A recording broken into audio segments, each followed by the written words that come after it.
Hello दोस्तों, स्वागत है आप सबका आपके यूट्यूब चैनल कटिंग चाय में।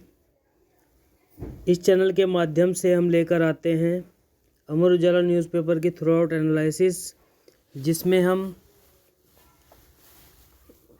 अमर उजाला फ्रंट पेज की महत्वपूर्ण खबरें, अंतर्राष्ट्रीय खबरें, देश विदेश की कुछ खबरें और खेल जगत की कुछ खबरें आपके सामने रखते हैं। और इसमें जो हमारा मुख्य विषय रहता है वो विशेषतः रहता है एडिटोरियल एनालिसिस, जिसका जो कि हमारे इस सेशन का एक महत्वपूर्ण भाग होता है और जो कि यूपीएससी, एसएससी और अन्य प्रतियोगी परीक्षाओं जैसे कि बैंकिंग की तैयारी करने वाले छात्रों के लिए अति महत्वपूर्ण सिद्ध होता है। तो चलिए शुरू करते हैं हमारे फ्रंट पेज की खबरों के साथ। तो हमारे जैसे फ्रंट पेज की खबर संडे की आई है वो है कि छोटे छोटे अस्पताल बनाए निवेशक। जो अभी यूपी ग्लोबल समिट जो लखनऊ में हो निरंतर चल रही है, तो उसमें हमारे जो माननीय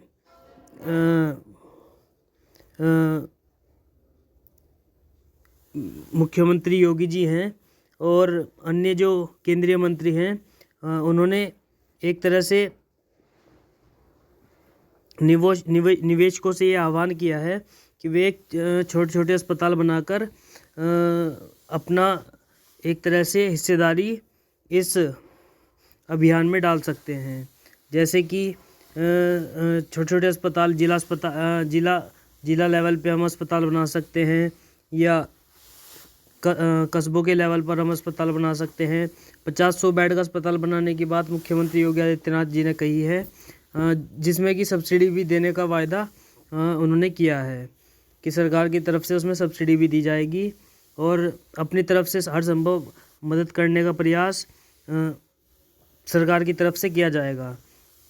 और इसके बाद हम जो हमारी नेक्स्ट फ्रंट पेज की ही खबर है, इससे ही जुड़ी हुई, जो यूपी ग्लोबल समिट निरंतर चल रही है, उसमें हमारी जो नेक्स्ट खबर बन रही है वो है कि हर ज़िले में बने ड्राइविंग स्कूल और स्क्रैप और टेस्टिंग की यूनिटें। जो हमारे माननीय नितिन गडकरी जी हैं, उन्होंने प्रदेश के हर ज़िले में ड्राइविंग स्कूल, स्क्रैप और टेस्टिंग यूनिटें स्थापित करने की सलाह माननीय योगी आदित्यनाथ जी को दी है, जिसमें कि उन्होंने कहा कि देश में अभी 20.8 लाख इलेक्ट्रिक वाहन हैं। 10 साल बाद इनकी संख्या 2 करोड़ हो जाएगी। यूपी में बैटरी उद्योग के लिए प्रोत्साहन नीति बनाने का सुझाव देते हुए कहा कि इससे प्रदेश बैटरी निर्माण का हब बन जाएगा। तो इस प्रकार के सुझाव केंद्रीय मंत्री नितिन गडकरी जी ने भी दिए हैं। और इसके बाद हम आते हैं हमारी जो फ्रंट पेज की नेक्स्ट हेडलाइन है, इलेक्ट्रिक वाहनों के निर्माण व उपयोग को देंगे बढ़ावा। वहीं सीएम योगी आदित्यनाथ ने इस संदर्भ में, यूपी ग्लोबल समिट के संदर्भ में अपनी बात रखते हुए कहा है कि प्रदेश में अधिक से अधिक चार्जिंग स्टेशन लगाने की योजना है और इलेक्ट्रिक वाहनों के निर्माण व उपयोग को बढ़ावा देने के लिए वे निरंतर तत्पर हैं। और अभी जो समय चल रहा है या आने वाले कुछ महीनों में वो इलेक्ट्रिक वाहनों के उपयोग को बढ़ाने पर निरंतर ही जोर देने वाले हैं या जोर दे रहे हैं। तो इस प्रकार की बात योगी जी ने कही है। इसके बाद हम आ जाते हैं हमारी जो अंतर्राष्ट्रीय खबर है, अंतर्राष्ट्रीय खबर की तरफ। हमारी जो अंतर्राष्ट्रीय खबर मेन बन रही है वो है कि पाकिस्तान में, जैसे कि मैंने आपको कल ही इसके बारे में बताया था कि पाकिस्तान ने इंटरनेशनल म्यूचुअल फंड IMF में अर्जी डाली थी, अपनी एक याचिका डाली थी, जिसमें कि इंटरनेशनल म्यूचुअल फंड से IMF से एक तरह से कर्ज उधार देने की अर्जी पाकिस्तान ने IMF के सामने रखी थी, जिसमें कि IMF ने उस अर्जी को नकारते हुए, ठुकराते हुए यह कह दिया था कि हम पाकिस्तान को इतना कर्ज नहीं दे सकते हैं, या पाकिस्तान की जो आर्थिक स्थिति है उसे देखते हुए, पिछले कर्ज को देखते हुए, या हम कह सकते हैं कि उसकी आर्थिक स्थिति को देखते हुए IMF ने उस कर्ज को देने से मना कर दिया था। तो उसी के चलते पाकिस्तान ने क्या किया है कि जिससे कि पाकिस्तान जो IMF की शर्तें हैं, जैसे कि मैंने अभी बताया कि पाकिस्तान IMF की शर्तों को पूरा नहीं कर सका है, तो उसी के चलते उसे कर्ज देने से मना कर दिया गया है। लेकिन पाकिस्तान ने इसी संदर्भ में क्या किया है, जो अपने देश के लोग हैं उन्हीं पर बिजली की जो दरें हैं उन्हें उन दरों को बढ़ा दिया है, यानी कि 3.39 रुपये प्रति यूनिट का अधिभार लगाने का पाकिस्तान ने अपने ही नागरिकों पर फैसला किया है, जो कि एक तरह से गरीबी और महंगाई झेल रहे पाकिस्तान को एक तरह से और गरीबी में धकेलने का एक प्रयास बताया जा रहा है। वहीं हमारी जो दूसरी नेक्स्ट हमारी जो अंतर्राष्ट्रीय खबर है वो है कि जासूसी गुब्बारा मामला, जिसके बारे में मैंने एक एडिटोरियल एनालिसिस भी आपके सामने रखी थी। तो उसमें अमेरिका ने एक कार्रवाई की है जिसमें कि 6 कंपनियों को ब्लैक लिस्ट किया है, जिसमें कि 5 कंपनियां हैं और एक अनुसंधान संस्थान है। 5 कंपनियां और एक अनुसंधान, चीन की जो 5 कंपनियां हैं और एक अनुसंधान संस्थान है, उसे अमेरिका ने ब्लैक लिस्ट में अपनी एक ब्लैक लिस्ट में डाल दिया है। तो यह चीन के लिए एक तरह से हम कह सकते हैं कि एक तरह से आघात है, या चीन की कंपनियों को ब्लैक लिस्ट में डालने के से एक तरह से जो गुब्बारा अमेरिका में दिखा था चीन के द्वारा, जो जासूसी के लिए या हम कह सकते हैं निगरानी रखने के लिए गुब्बारा जो उड़ाया जा रहा था, उसके लिए उसे एक तरह की दंड प्रक्रिया, दंड देने का एक अमेरिका का तरीका हम उसे कह सकते हैं। इसके बाद हमारी जो नेक्स्ट हेडलाइन आ रही है वो है खेल जगत की तरफ से। खेल जगत की तरफ से हमारी जो नेक्स्ट हेडलाइन है, भारत के खिलाफ ऑस्ट्रेलिया 91 रन पर ढेर, यानी कि जो भारत और ऑस्ट्रेलिया के बीच में जो टेस्ट मैच चल रहा था उसमें भारत के खिलाफ ऑस्ट्रेलिया 91 रन पर ढेर हो गया है। एक सत्र में गंवाए सभी 10 विकेट। तो इस प्रकार से ये आप इमेज भी देख सकते हैं, जिसमें कि नागपुर में शनिवार को पहले टेस्ट के तीसरे दिन अश्विन को 5वां विकेट लेने पर बधाई देते हुए साथी तो खुशी का इजहार कर रहे हैं। जब 5वां विकेट लिया तो भारत ने स्कोर कार्ड की तरफ हम एक बार ध्यान से देख लेते हैं। एक बार जो स्कोर किस किस ने कितने स्कोर ऑस्ट्रेलिया के भारत के खिलाफ, जो मेलबोर्न में 1981 में 83 स्कोर रहा था, जबकि नागपुर में 2023 में 91 का स्कोर रहा था। वहीं वानखेड़े में 2004 में 93 का स्कोर रहा था। वहीं कानपुर 1959 में 105 का स्कोर रहा था और 37 रन देकर 5 विकेट लिए भारतीय स्पिनर रविचंद्रन अश्विन ने। तो इस प्रकार की जो ये खेल टेस्ट मैच नागपुर में खेला जा रहा है, तो इसकी भारत को बहुत बहुत बधाई। और इसके बाद हम जानते हैं कि जो हमारी खेल जगत से जुड़ी हुई दूसरी जो हेडलाइन है वो है कि महिला T20 विश्व कप भी हमारा जो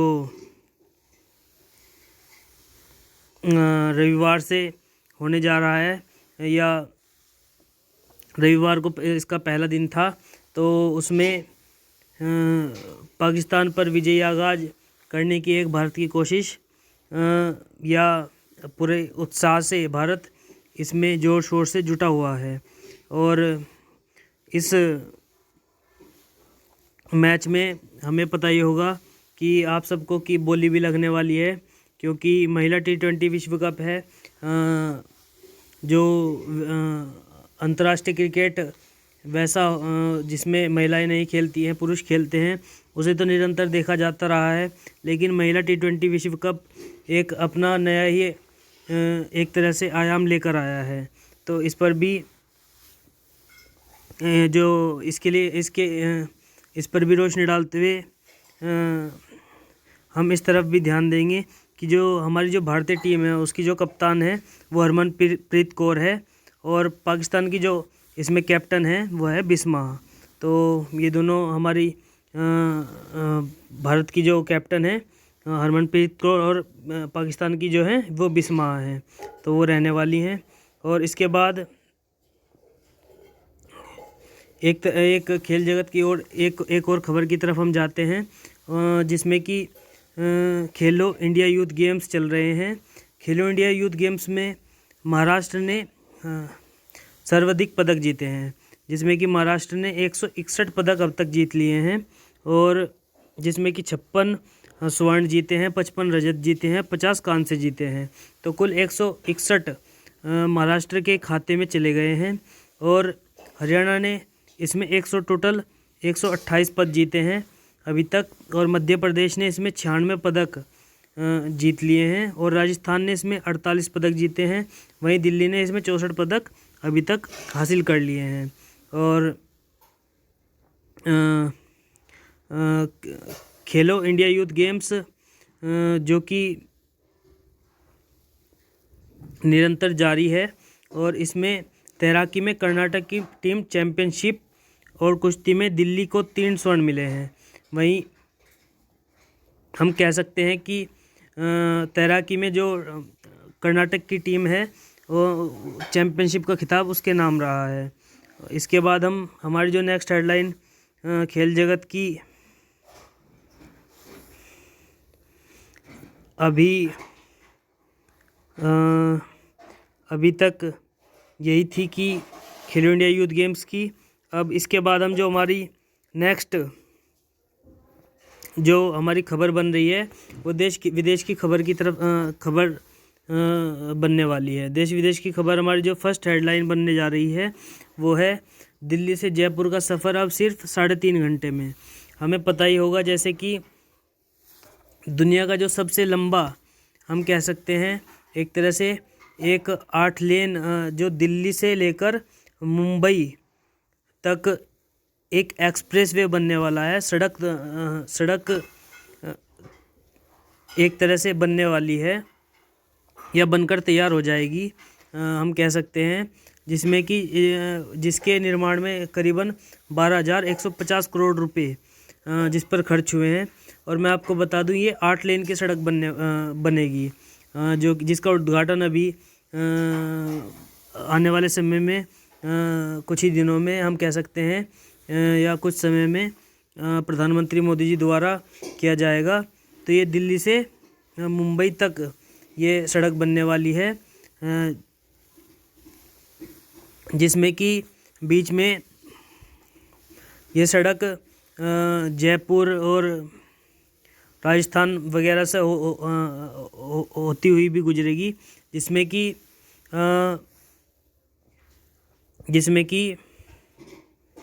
18,100 करोड़ रुपए से अधिक लागत की सड़क परियोजनाओं का जो शिलान्यास लोकार्पण है वो मोदी जी द्वारा किया जाएगा। और दिल्ली से दौसा तक का जो सफ़र है वो 246 किलोमीटर लंबे एक्सप्रेस वे का पहला खंड शुरू होने से दिल्ली से जयपुर तक का सफ़र 5 घंटे से घटकर 3.5 घंटे में पूरा हो जाएगा। और दिल्ली मुंबई को जोड़ने वाला इस एक्सप्रेस वे की कुल लंबाई हम एक तरह से कह सकते हैं कि 1,386 किलोमीटर है। 1,386 किलोमीटर का ये दिल्ली से लेकर मुंबई तक का एक्सप्रेस वे बनेगा। और अभी तो ये 8 लेन का ही है और इसे आने वाले समय में 12 लेन तक किया जाएगा। तो ये हमारी देश विदेश की पहली खबर थी। इसके बाद जो हमारी नेक्स्ट देश विदेश की खबर की हेडलाइन है वो है कि एरो इंडिया 2023 आत्मनिर्भर भारत के सपने और शक्ति को मिलेगी ऊंची उड़ान।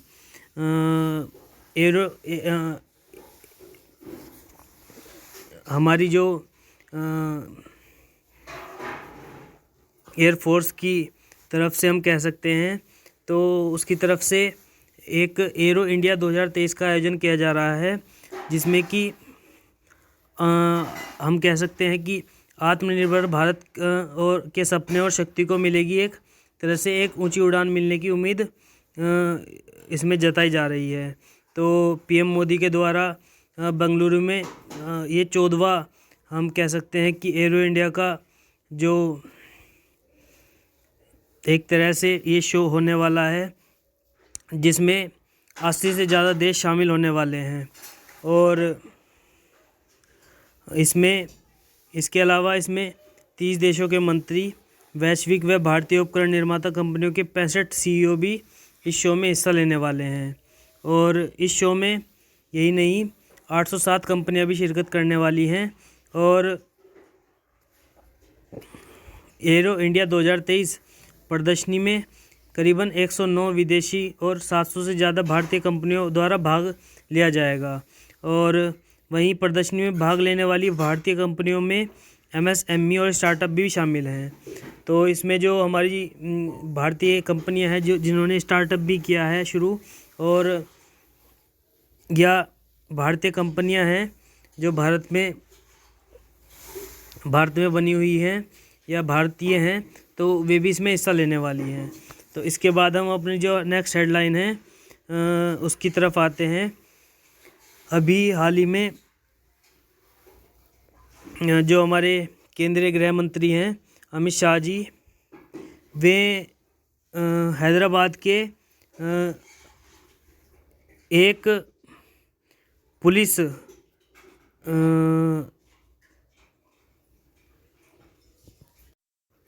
दीक्षांत समारोह में शिरकत कर रहे थे, जिसमें कि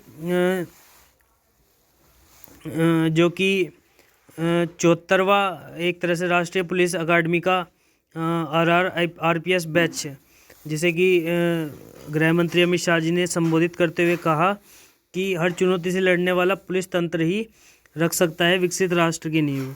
तो पुलिस तंत्र को मजबूत बनाने के लिए अमित शाह जी ने अपना एक वक्तव्य दिया है, जिसमें कि उन्होंने पुलिस बल को निरंतर अपने प्रयास जारी रखने और पुलिस बल को मजबूत करने पर जोर दिया है। और राष्ट्र की नींव बताते हुए उन्होंने पुलिस बल को अति महत्वपूर्ण भारत की प्रगति में सहयोगी बताते हुए बहुत ही महत्वपूर्ण एक तरह से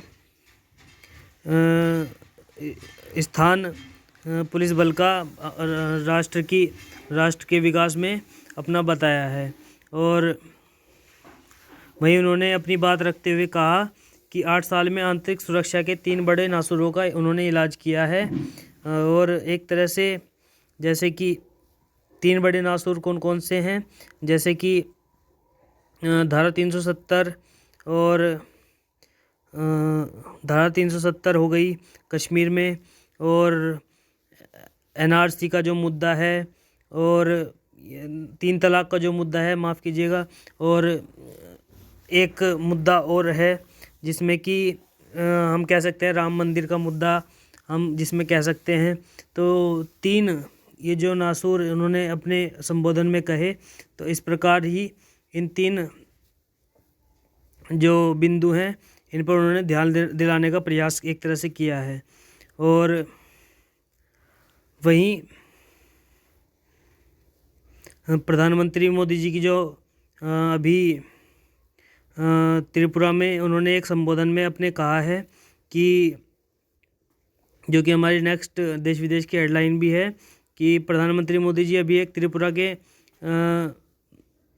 एक तरह से अधिवेशन में गए थे, जहाँ पर उन्होंने अधिवेशन कह सकते हैं कि या एक रैली कहना हो ज़्यादा उचित होगा, रैली में गए थे। तो वहाँ पर उन्होंने कांग्रेस माकपा गठबंधन पर जमकर निशाना साधा है।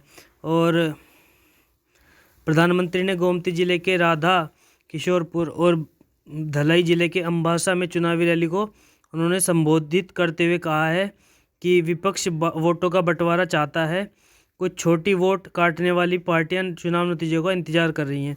तो इस प्रकार की बात उन्होंने अपने त्रिपुर कांग्रेस माकपा गठबंधन पर निशाना साधते हुए कही हैं। और इस प्रकार हमारी जो नेक्स्ट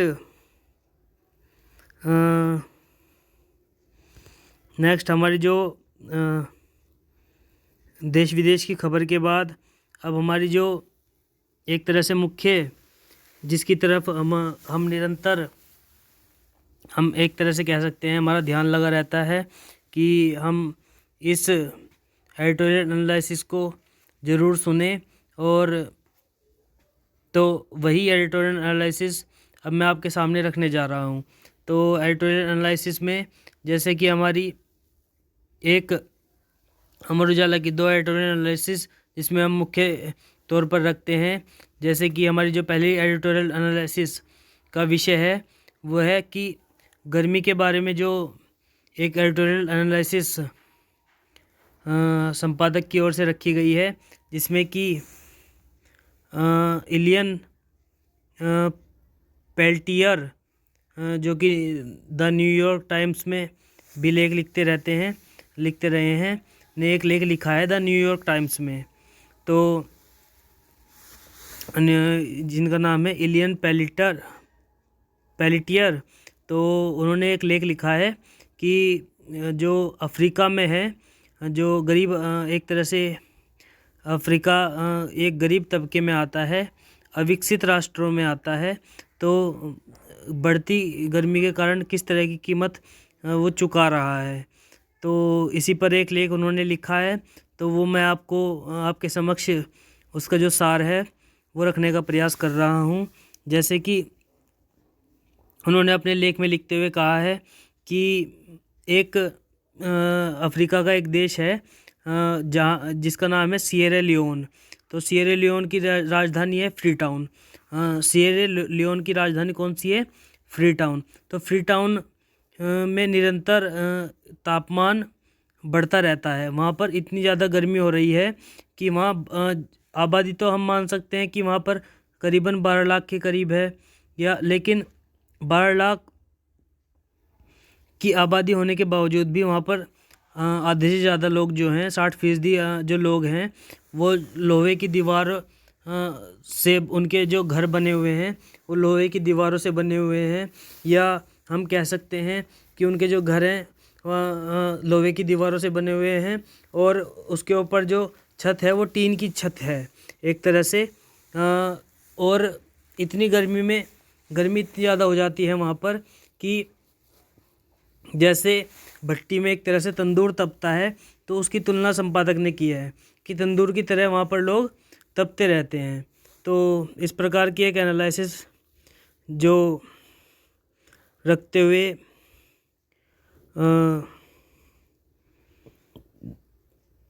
मैं आपके सामने रख रहा हूँ, तो निश्चित ही मुझे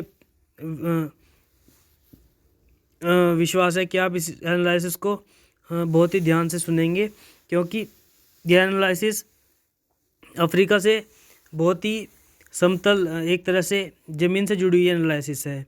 तो वहाँ के लोगों के बारे में या वहाँ की एक क्लाइमेट के बारे में ये एक एनालिसिस हमारे सामने रखती है। तो इस जो एनालिसिस हम कर रहे हैं इसके बारे में आगे संपादक लिखते हुए कहता है कि जो सिएरा लियोन है, फ्रीटाउन है, जो जिसकी राजधानी फ्रीटाउन, तो वैसे तो वो वनों से घिरा हुआ पहाड़ियों को पहले ये वनों से घिरा हुआ होता था, जबकि उसमें से कुछ वनों को जब काटा गया तब ये एक तरह से एक अटलांटिक पर अतिक्रमण करके विशाल महानगर में तब्दील तब तक नहीं हुआ था। तो तब यूजेनिया कार्बो इसके प्राचीन समुद्र तटों और हरे भरे जंगलों से बहुत प्यार करती थी, जो अपनी हरितिमा से इस शहर को ढके रहते थे। यानी कि जैसे कि मैंने आपको भी बताया कि ये शहर जो था पहले बहुत हरा भरा हुआ करता था और बहुत ही सुंदरतम शहर ये प्रतीत होता था। और उसके बाद इसमें जो हमारे संपादक हैं उन्होंने लिखते हुए कहा है कि जब से इसमें गर्मी इस अफ्रीका के इस शहर में या कह सकते हैं देश में गर्मी पड़नी शुरू हुई है, तो इसमें एक फ्री टाउन के जो पहले जो चीफ हीट ऑफिसर की एक तरह से एक नियुक्ति कर दी गई है, जो कि 2021 में जिसमें 2021 में इसकी नियुक्ति की गई थी बढ़ते तापमान के कारण, ताकि बढ़ते हुए तापमान से छुटकारा या निजात मिल सके और हरा भरा या रहने योग्य बनाने के लिए एक तरह से उनकी नियुक्ति की गई थी। और उनकी जो नियुक्ति की गई है वो, जैसे कि मैंने आपको भी बताया कि दोबारा से हरा भरा उस जो क्षेत्र है उनका जो शहर है या प्रदेश है या देश है उसको एक तरह से हरा भरा रखने का एक प्रयास के तहत उनका जो ये पद सृजित किया गया है या उन्हें जो जिम्मेदारी दी गई है, तो इसी कारण से तो लगता तो यही है कि उनका जो काम है वो बहुत एक तरह से जटिल रहने वाला है, लेकिन समय आने पर देखते हैं कि वे इस कार्य को पूरा कर पाती हैं या नहीं कर पाती हैं। तो जैसे कि मैंने आपको बताया कि चीफ हीट ऑफिसर की नियुक्ति वहाँ पर कर दी गई है। और उसके बाद लेखक ने आगे लिखते हुए कहा है कि बढ़ता तापमान भले ही अदृश्य है, लेकिन यह चुपचाप लोगों को मार रहा है और अत्यधिक गर्मी के कारण बच्चे रात को सो नहीं पाते हैं और यह उनकी सीखने की क्षमता और उनके माता पिता की उत्पादकता को भी प्रभावित करती है। और इसके बाद लेखक ने लिखते हुए कहा है कि फ्रीटाउन 12 लाख की आबादी का शहर है, जहां 60% लोग लोहे की बनी दीवारों और टीन की छतों वाले अस्थायी घरों में रहते हैं और जो साल के अधिकांश समय तपते तंदूर जैसा होता है, जिसका जिक्र मैंने शुरुआत में आपके सामने कर दिया है। और इसके बाद लेखक आगे लिखते हुए कहता है कि सिएरा लियोन दुनिया के सबसे गरीब देशों में से एक है, जहाँ कुछ ही लोगों के पास एयर कंडीशनर हैं। तो वहाँ पर कुछ ही लोगों के पास एयर कंडीशनर हैं। और इसके बाद लेखक आगे लिखते हुए कहता है कि वहाँ महत्वाकांक्षी सुधारों के वित्त पोषण के लिए भी पर्याप्त पैसा नहीं है। ऐसे में सुधार की शुरुआत भला कैसे हो। तो इस पर एक तरह से रोशनी डालते हुए लेखक कहने का प्रयास कर रहा है कि वहाँ पर वित्त जो वहाँ के लोगों के लिए एक तरह से बजट कह सकते हैं, इतना पैसा ही नहीं है कि वहाँ का जो लोगों का वित्त पोषण हो सके। वहाँ के लोगों के लिए जो सुधार के लिए उनके एक तरह से उनका एक जो जीवन स्तर है उसको एक ऊंचाई प्राप्त हो सके। तो इसके बाद जो लेखक है उसने कहने का प्रयास किया है कि जो जैसे कि पहली जो चीफ हीट ऑफिसर की नियुक्ति वहाँ पर की गई है 2021 में, जिनका नाम कार्गबो है। तो कार्गबो जो कि 2 बच्चों की माँ भी हैं और 35 वर्षीय एक महिला भी हैं। तो उनके ऊपर यह जिम्मेदारी उन्हें दी गई है कि वे किसी तरह की प्रयास करके दोबारा से जो उनका क्षेत्र है उसमें दोबारा से उसे हरा भरा करने का प्रयास करें और बढ़ती हुई गर्मी को कैसे कंट्रोल किया जाए उपाय निरंतर ढूंढने के लिए ये उन्हें कहा गया है। तो इस पर आगे रोशनी डालते हुए लेखक कहता है सिएरा लियोन, जो सिएरा लियोन है पहले भी गृह युद्ध के कारण एक तरह से संकट में घिरा हुआ था, जिसमें कि 50,000 लोग उसके गृह युद्ध में मारे गए थे। तो उसी दौरान जो सिएरा लियोन है, उस समय सिएरा लियोन जो है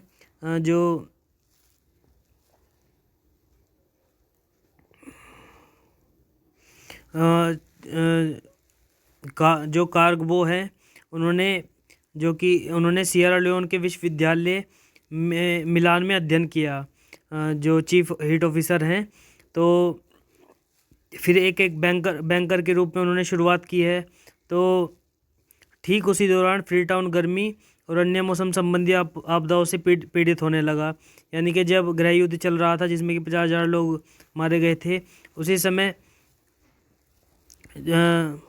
फ्रीटाउन जो है वो गर्मी और अन्य मौसम संबंधी आपदाओं से पीड़ित होने लगा, और कार्गबो को सरकार में महत्वपूर्ण भूमिका निभाने के लिए आमंत्रित किया गया। यानी कि उसी समय जो कार्गबो हैं उन्हें चीफ हिट ऑफिसर के रूप में नियुक्ति मिली, या उन्हें एक तरह से बुलाया गया कि आप इस जिम्मेदारी को संभालिए या निभाइए।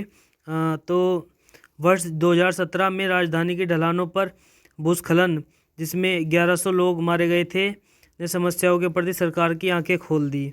तो चीफ हिट ऑफिसर के रूप में कार्गबो की जिम्मेदारी है, उस पर एक रोशनी डालते हुए लेखक कह रहा है कि एक व्यापक योजना का हिस्सा है जिसे ट्रांसफॉर्म फ्रीटाउन के रूप में जाना जाता है, जिसका नेतृत्व उनके बॉस और मेयर यवोन अकीसायर कर रहे हैं।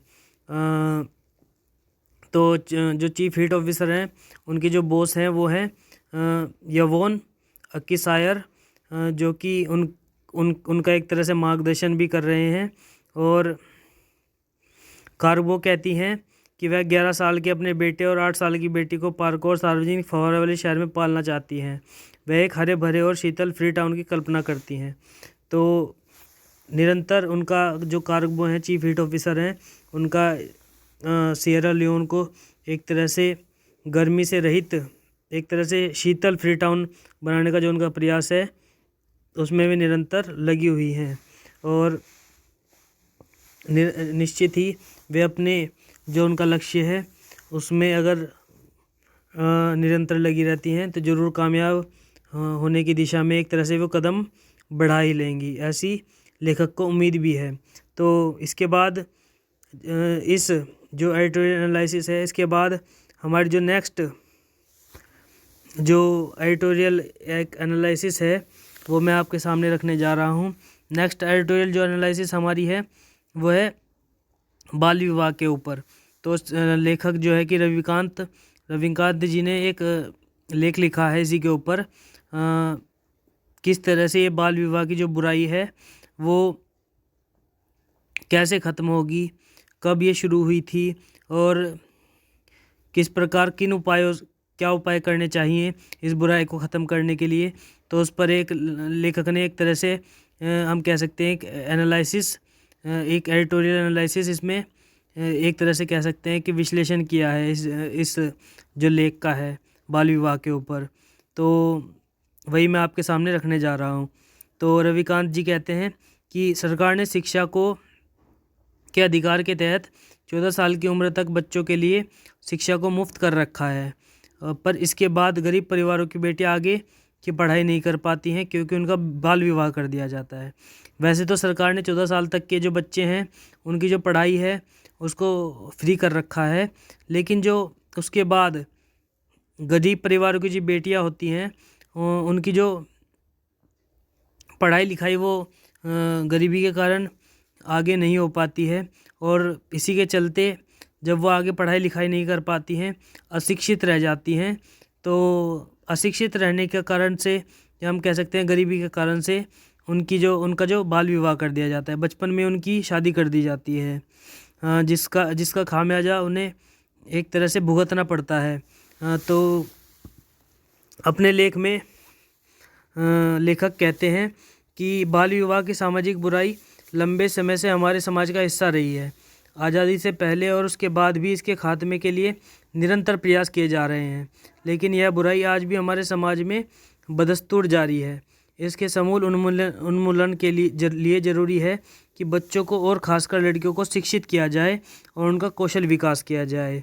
और इसी के तहत जो असम सरकार है उसकी तरफ ध्यान दिलाते हुए लेखक कह रहा है कि असम सरकार ने बाल विवाह के खिलाफ जो सख्त कदम उठाया है, उसके बाद एक बार फिर से यह मुद्दा सुर्खियों में आ गया है और सरकार ने कानूनी तौर पर बाल विवाह रोकने की एक तरह से मुहिम छेड़ी है, जो कि सराहनीय है। बाल विवाह देश के हर राज्य व केंद्र शासित प्रदेश में अपने पैर पसारे हुए है। ऐसा नहीं है कि बाल विवाह केवल असम में ही होता है। बाल विवाह हमारे जो देश है उसके हर एक राज्य में ये कुप्रथा फैली हुई है। और इसके बाद लेखक लिखते हुए कहता है कि बाल विवाह जैसी सामाजिक बुराई को ख़त्म करने के लिए शिक्षा सबसे कारगर हथियार है। इस सामाजिक बुराई के खात्मे के लिए पूरे देश में 18 साल की उम्र तक शिक्षा को मुफ्त व अनिवार्य किए जाना ब्रह्मास्त्र के समान होगा। तो इस प्रकार की बात लेखक ने कही है। इसके बाद लेखक लिखते हुए कहता है कि इस बुराई के पीछे सामाजिक असमानता, परंपराएं और महिलाओं को घर में निर्णायक भूमिका ना होना भी शामिल है। अगर बड़े जो महानगर हैं उन्हें छोड़ दे तो अधिकांश जगह महिलाओं की भूमिका घर संभालने तक ही सीमित रहती है। इसकी तस्दीक नेशनल फैमिली हेल्थ सर्वे के ताज़ा आंकड़े भी करते हैं। इसके अनुसार देश में 20 से 24 साल की उम्र की 3.3% महिलाएं ऐसी हैं जिनका बाल विवाह हुआ है। असम में यह प्रतिशत 31.8 है। तो इसके बारे में लेखक आगे लिखते हुए कहता है कि यह आंकड़े बाल विवाह जैसी विकराल समस्या की गंभीरता को दिखाते हैं। और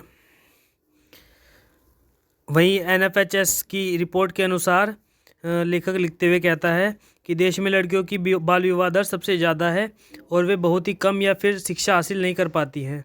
और आगे लिखते हुए लेखक कहता है कि अधिकांश वे कम उम्र में ही गर्भवती हो जाती हैं और बच्चों को संभालती हैं। यदि उन्हें 18 साल की उम्र तक मुफ्त व अनिवार्य शिक्षा मिलेगी तो वे बाल विवाह के दंश से बच जाएंगी। तो इस प्रकार की एक बात लेखक ने अपने वक्तव्य में कही है या अपनी लेखनी में लिखने का एक प्रयास किया है। और इसके बाद NFHS की जो सर्वे की रिपोर्ट है उसके मुताबिक अशिक्षित लोगों में बाल विवाह की दर 30.8% है। जो अशिक्षित लोग हैं उनमें जो बाल विवाह की दर NFHS की रिपोर्ट ने बताई है वो कितनी है, 30.8%। वहीं प्राथमिक शिक्षा पूरी करने वालों में यह प्रतिशत 21.9% है। वहीं माध्यमिक शिक्षा लेने वालों में 10.2% है बाल विवाह होते हैं।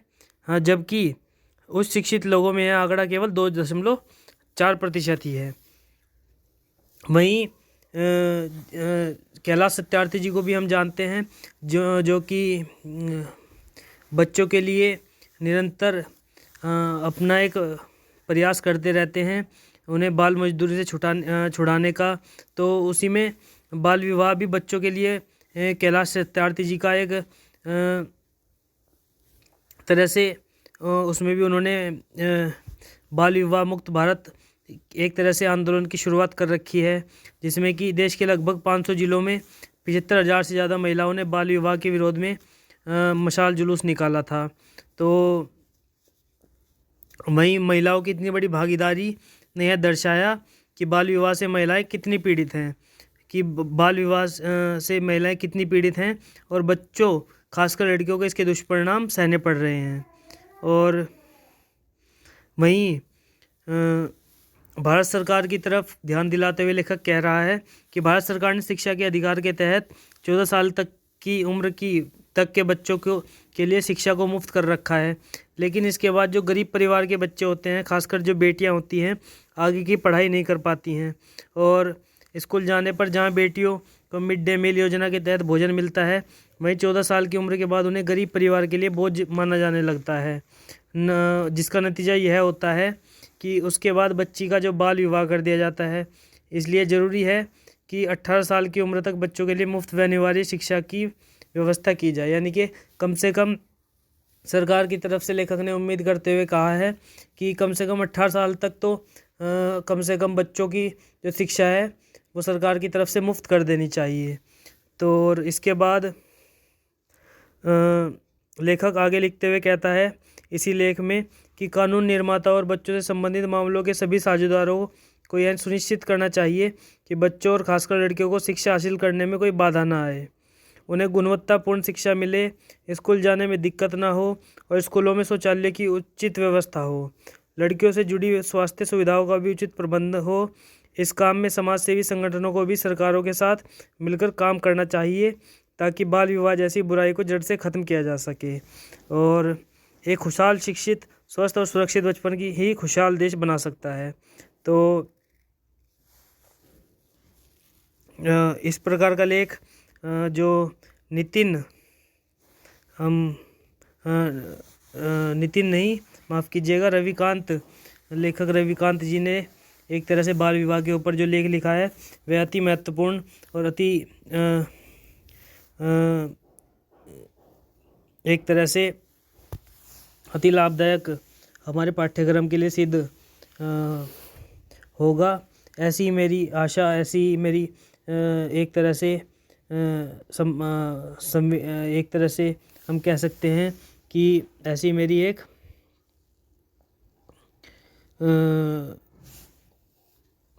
आशा है। तो आज की जो हमारी एडिटोरियल एनालिसिस थी वह उसके बाद हम जो वैसे आज के दिन जो संडे का दिन होता है उसमें जो एक छोटी सी कहानी जो निरंतर हम आपके लिए लाते हैं वो संडे के दिन आती तो नहीं है, लेकिन फिर भी उसकी जगह मैं कुछ पंक्तियाँ आपको ज़रूर पढ़कर सुनाऊंगा जो कि एक कहानी तो नहीं है लेकिन एक मिथिलेश बारिया की कुछ लाइनें हैं जिसमें कि उन्होंने लिखते हुए कहा है कि देर रात गाड़ियाँ चलती हैं सड़कों पर, कहाँ जाना है इन्हें और अब तक क्यों पहुँचे नहीं हैं। तो मिथिलेश बारिया की ये पंक्तियाँ बहुत ही सुंदर पंक्तियाँ हैं। इसके बाद मिथिलेश बारिया ने एक लाइन लिखी है कि तुमसे बात किए न जाने कितने दिन बीत गए, यूँ लगता है जैसे बहुत दिनों से मैंने आईना नहीं देखा। और वहीं उनकी जो दूसरी एक लाइन उन्होंने लिखी है कि उस रात मोबाइल का कैमरा ख़राब था, उस रात कंबल नहीं बांटे उसने। तो इस प्रकार का एक तरह से मिथिलेश बारिया की पंक्तियाँ मुझे बहुत ही अच्छी लगती हैं, वही मैंने आपके सामने रखने का एक तरह से प्रयास किया है।